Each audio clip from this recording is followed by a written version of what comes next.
295. Let's get into it. In the goal of 512 function section, we changed this name a little bit. So udesign, upal key, master memory index. We swap these variables. And now we have the rest of the variables before we do the algorithm. So all variables except for master memory cell X and Y. Now we don't have time, so pause here to look at these variables right here. So just pause to look at these. And then we're going to scroll down here, and then you can pause to look at these variables and read what they are. And now let's get into the algorithm. So we're going to loop through a 256 by 256 block of pixels within one of the quads of the master memory cell we're subdividing and laying down tile design. So LPX, LPY, 0 to 255 inclusive. We're going to derive the UPX, UPY, which is the actual palette point within the udesign. And we want to eventually rasterize this palette point. So first, to rasterize it, we need to convert it to an index.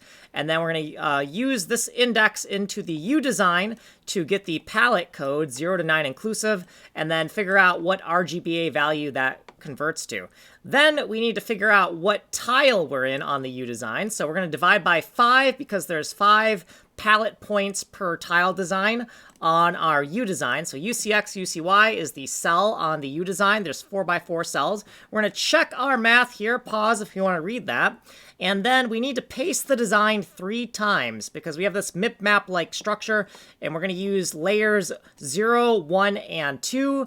There is no layer 3 because layer 3 is for other mip-map depths. So we're going to get the lateral multiplier X and Y for the 256 by 256 quad we're in. Here's the master memory cell we're in because each memory cell is 512 by 512. And then the local pixel X and Y, add that together. So once we have that, we have the global pixel XY, convert that to a pixel index, convert that to the byte address of the red byte. And then this is RGBA. We're going to shift out the bytes of the uint32 pixel so that we can load the bytes for RGBA into here. And then eventually we need to process the other mip-map levels. We'll do that in another video. Here's what we did previously. Here's all of our footnotes. And then here is what we did in this video. So if you want a longer description, go here. You're on this playlist. Like, subscribe, send money in the mail.